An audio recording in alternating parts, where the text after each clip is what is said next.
The recent discovery of abundant water on Mars, albeit in the form of permafrost, has raised hopes for finding traces of life there. The Red Planet has long been a favorite location for those speculating about extraterrestrial life, especially since the 1890s when H.G. Wells wrote, "The War of the Worlds," and the American astronomer Percival Lowell claimed that he could see artificial canals etched into the planet's parched surface.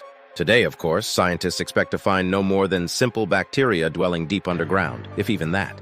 Still, the discovery of just a single bacterium somewhere beyond Earth would force us to revise our understanding of who we are and where we fit into the cosmic scheme of things, throwing us into a deep spiritual identity crisis that would be every bit as dramatic as the one Copernicus brought about in the early 1500s when he asserted that Earth was not at the center of the universe. Whether or not we are alone is one of the great existential questions that confront us today. Probably because of the high emotional stakes, the search for life beyond Earth is deeply fascinating to the public. Opinion polls and website hits indicate strong support for and interest in space missions that are linked even obliquely to this search. Perceiving the public's interest, NASA has reconfigured its research strategy and founded the NASA Astrobiology Institute, dedicated to the study of life in the cosmos. At the top of the agenda, naturally, is the race to find life elsewhere in the solar system. Researchers have long focused on Mars in their search for extraterrestrial life because of its relative proximity. But 25 years ago, as a result of the 1976 Viking mission, many of them became discouraged. A pair of spacecraft had passed through the planet's extremely thin atmosphere, touched down on the surface, and found it to be a freeze-dried desert drenched with deadly ultraviolet rays. The spacecraft, equipped with robotic arms, scooped up Martian dirt so that it could be examined for signs of biological activity. The results of the analysis were inconclusive but generally negative, and hopes faded for finding even simple microbes on the surface of Mars. The outlook today is more optimistic. Several probes are scheduled to visit Mars in the coming months, and all will be searching for signs of life. This renewed interest is due in part to the discovery of organisms living in some remarkably hostile environments on Earth, which opens up the possibility of life on Mars in places the Viking probes didn't examine, and in part to better information about the planet's ancient history. Scientists now believe that Mars once had a much thicker atmosphere, higher temperatures, rivers, floods, and extensive volcanic activity, all conditions considered favorable to the emergence of life. The prospects for finding living organisms on Mars remain slim, of course, but even traces of past life would represent a discovery of unprecedented scientific value. Before any sweeping philosophical or theological conclusions could be drawn, however, it would be necessary to determine whether this life was the product of a second genesis, that is, whether its origin was independent of life on Earth. Earth and Mars are known to trade material in the form of rocks blasted from the planet's surfaces by the violent impacts of asteroids and comets. Microbes could have hitched a ride on this detritus, raising the possibility that life started on Earth and was transferred to Mars or vice versa. If traces of past life were discovered on Mars but found to be identical to some form of terrestrial life, transportation by ejected rocks would be the most plausible explanation, and we would still lack evidence that life had started from scratch in two separate locations. The significance of this point is crucial. In his theory of evolution, Charles Darwin provided a persuasive account of how life evolved over billions of years, but he pointedly omitted any explanation of how life got started in the first place. "One might as well think of origin of matter," he wrote in a letter to a friend. A century and a half later, scientists still have little understanding of how the first living thing came to be. Some scientists believe that life on Earth is a freak accident of chemistry, and as such must be unique. Because even the simplest known microbe is breathtakingly complex, they argue. The chances that one formed by blind molecular shuffling are infinitesimal. The probability that the process would occur twice in separate locations is virtually negligible. The French biochemist and Nobel laureate Jacques Monod was a firm believer in this view. Man at last knows he is alone in the unfeeling immensity of the universe, out of which he has emerged only by chance, he wrote in 1971. He used this bleak assessment as a springboard to argue for atheism and the absurdity and pointlessness of existence. As Monod saw it, we are merely chemical extras in a majestic but impersonal cosmic drama, an irrelevant, unintended sideshow. But suppose that's not what happened. Many scientists believe that life is not a freakish phenomenon, the odds of life's starting by chance. the British cosmologist Fred Hoyle once suggested, are comparable to the odds of a whirlwind's blowing through a junkyard and assembling a functioning Boeing 747, but instead is written into the laws of nature. The universe must in some sense have known we were coming, the physicist Freeman Dyson famously observed. No one can say precisely in what sense the universe might be pregnant with life, or how the general expectancy Dyson spoke of might translate into specific physical processes at the molecular level. Perhaps matter and energy always get fast-tracked along the road to life by what's often called self-organization. Or perhaps the power of Darwinian evolution is somehow harnessed at a prebiotic molecular stage. Or maybe some efficient and as yet unidentified physical process, quantum mechanics, sets the gears in motion with organic life as we know it taking over the essential machinery at a later stage. Under any of these scenarios, life becomes a fundamental rather than an incidental product of nature. In 1994, reflecting on this same point, another Nobel laureate, the Belgian biochemist Christian de Duve, wrote, "I view this universe not as a cosmic joke, but as a meaningful entity, made in such a way as to generate life and mind, bound to give birth to thinking beings able to discern truth, apprehend beauty, feel love, yearn after goodness, define evil, experience mystery. Absent from these accounts is any mention of miracles. Ascribing the origin of life to a divine miracle not only is anathema to scientists, but also is theologically suspect. The term God of the Gaps was coined to deride the notion that God can be invoked as an explanation whenever scientists have gaps in their understanding. The trouble with invoking God in this way is that as science advances, the gaps close, and God gets progressively squeezed out of the story of nature. Theologians long ago accepted that they would forever be fighting a rearguard battle if they tried to challenge science on its own ground. Using the formation of life to prove the existence of God is a tactic that risks instant demolition should someone succeed in making life in a test tube. And the idea that God acts in fits and starts, moving atoms around on odd occasions in competition with natural forces, is a decidedly uninspiring image of the grand architect. The theological battle line in relation to the formation of life is not, therefore, between the natural and the miraculous, but between sheer chance and law-like certitude. Atheists tend to take the first side, and theists line up behind the second.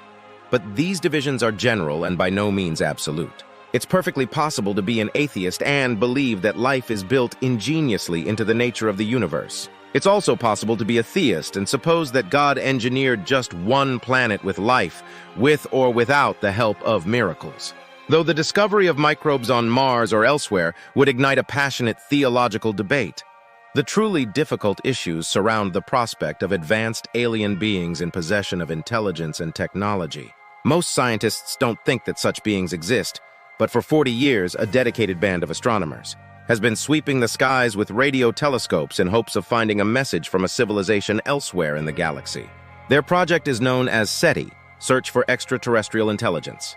Because our solar system is relatively young compared with the universe overall, any alien civilization the SETI researchers might discover is likely to be much older and presumably wiser than ours. Indeed, it might have achieved our level of science and technology millions or even billions of years ago. Just contemplating the possibility of such advanced extraterrestrials appears to raise additional uncomfortable questions for religion.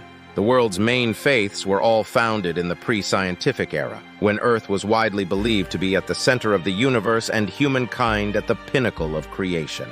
As scientific discoveries have piled up over the past 500 years, our status has been incrementally diminished. First, Earth was shown to be just one planet of several orbiting the Sun. Then the solar system itself was relegated to the outer suburbs of the galaxy, and the Sun classified as an insignificant dwarf star among billions. The theory of evolution proposed that human beings occupied just a small branch on a complex evolutionary tree. This pattern continued into the 20th century when the supremacy of our much-vaunted intelligence came under threat. Computers began to outsmart us. Now genetic engineering has raised the specter of designer babies with superintellects that leave ours far behind. And we must consider the uncomfortable possibility that in astrobiological terms, God's children may be galactic also-rans. Theologians are used to putting a brave face on such developments. Over the centuries, the Christian church, for example, has time and again been forced to accommodate new scientific facts that challenge existing doctrine. But these accommodations have usually been made reluctantly and very belatedly. Only recently, for example, did the Pope acknowledge that Darwinian evolution is more than just a theory. If SETI succeeds, theologians will not have the luxury of decades of careful deliberation to assess the significance of the discovery. The impact will be instant. The discovery of alien superbeings might not be so corrosive to religion if human beings could still claim special spiritual status. After all, religion is concerned primarily with people's relationship to God, rather than with their biological or intellectual qualities. It is possible to imagine alien beings who are smarter and wiser than we are, but who are spiritually inferior or just plain evil. However, it is more likely that any civilization that had surpassed us scientifically would have improved on our level of moral development, too. One may even speculate that an advanced alien society would sooner or later find some way to genetically eliminate evil behavior, resulting in a race of saintly beings. Suppose, then, that ET is far ahead of us, not only scientifically and technologically, but spiritually, too. Where does that leave mankind's presumed special relationship with God? This conundrum poses a particular difficulty for Christians because of the unique nature of the Incarnation. Of all the world's major religions, Christianity is the most species-specific. Jesus Christ was humanity's savior and redeemer. He did not die for the dolphins or the gorillas, and certainly not for the proverbial little green men. But what of deeply spiritual aliens? Are they not to be saved? Can we contemplate a universe that contains perhaps 1 trillion worlds of saintly beings, but in which the only beings eligible for salvation inhabit a planet where murder, rape, and other evils remain rife? Those few Christian theologians who have addressed this thorny issue divide into two camps. Some posit multiple incarnations and even multiple crucifixions, God taking on little green flesh to save little green men, as a prominent Anglican minister once told me. But most are appalled by this idea or find it ludicrous. After all, in the Christian view of the world, Jesus was God's only son. Would God have the same person born, killed, and resurrected in endless succession on planet after planet? This scenario was lampooned as long ago as 1794 by Thomas Paine. The Son of God, he wrote in The Age of Reason, and sometimes God himself would have nothing else to do than to travel from world to world in an endless succession of death, with scarcely a momentary interval of life. Paine went on to argue that Christianity was simply incompatible with the existence of extraterrestrial beings, writing, "He who thinks he believes in both has thought but little of either." Catholics tend to regard the idea of multiple incarnations as verging on heresy, not because of its somewhat comic aspect, but because it would seem to automate an act that is supposed to be God's singular gift. God chose a very specific way to redeem human beings, writes George Coyne, a Jesuit priest and the director of the Vatican Observatory, whose own research includes astrobiology. He sent his only son, Jesus, to them, and Jesus gave up his life so that human beings would be saved from their sin. Did God do this for extraterrestrials? The theological implications about God are getting ever more serious.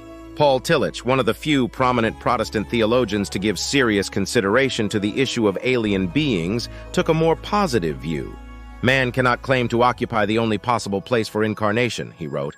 The Lutheran theologian Ted Peters of the Center for Theology and the Natural Sciences in Berkeley, California, has made a special study of the impact on religious faith of belief in extraterrestrials. In discussing the tradition of debate on this topic, he writes, Christian theologians have routinely found ways to address the issue of Jesus Christ as God incarnate, and to conceive of God's creative power and saving power exerted in other worlds.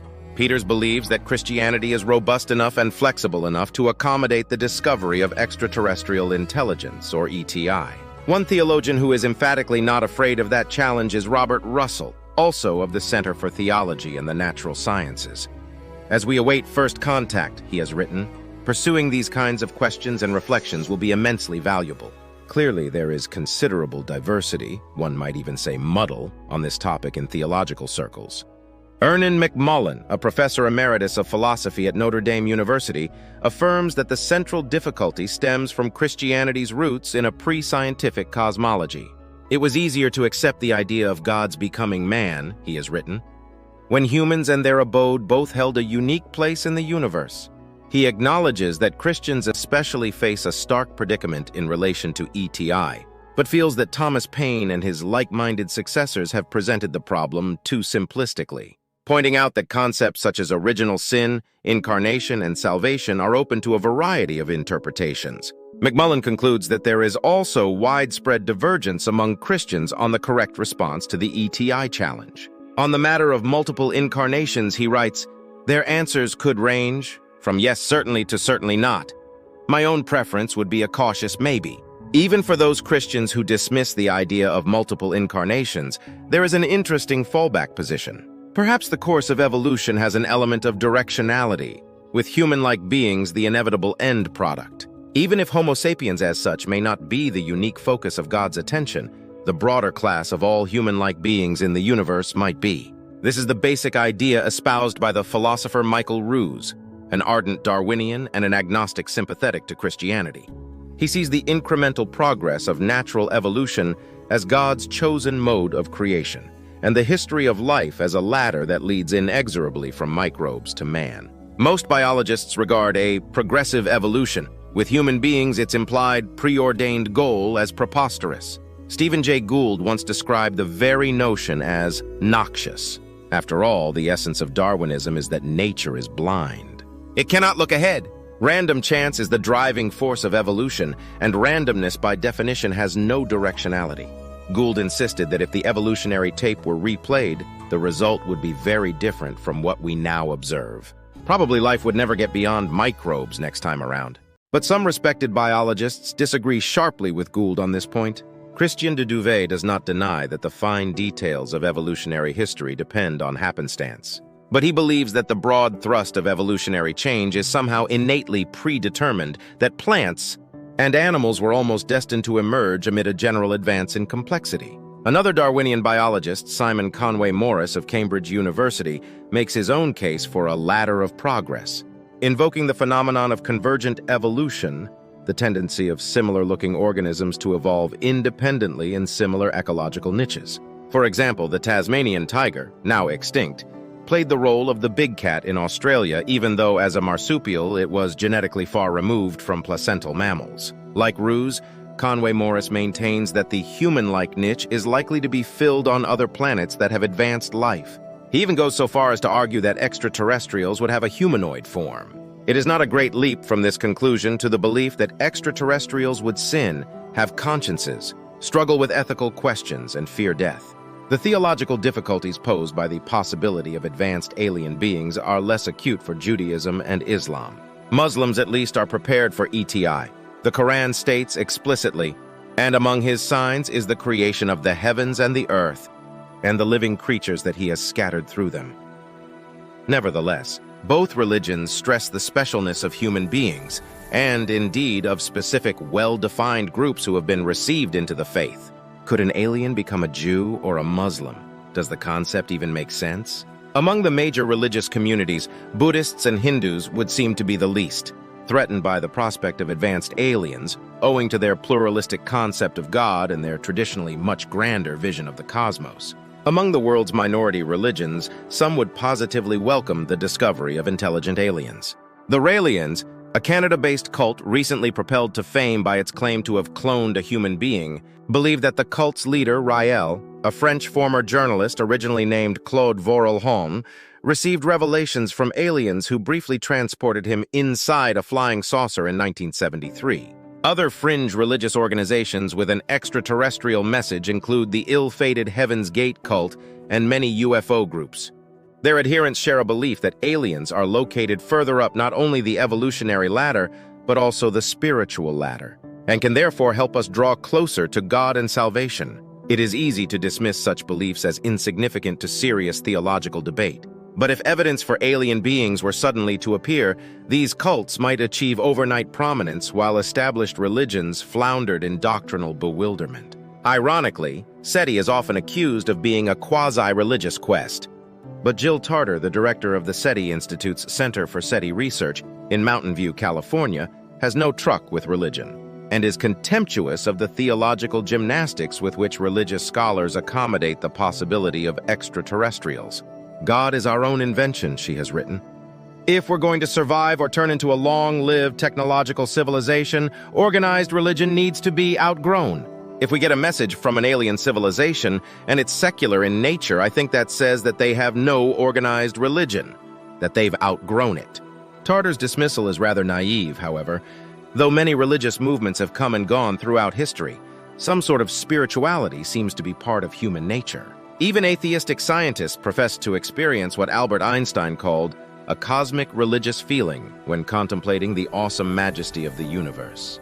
Would advanced alien beings share this spiritual dimension even though they might long ago have outgrown established religion? Stephen Dick, a science historian at the U.S. Naval Observatory, believes they would. Dick is an expert on the history of speculation about extraterrestrial life, and he suggests that mankind's spirituality would be greatly expanded and enriched by contact with an alien civilization.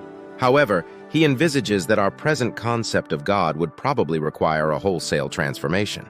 Dick has outlined what he calls a new cosmotheology, in which human spirituality is placed in a full cosmological and astrobiological context. As we learn more about our place in the universe, he has written, and as we physically move away from our home planet, our cosmic consciousness will only increase.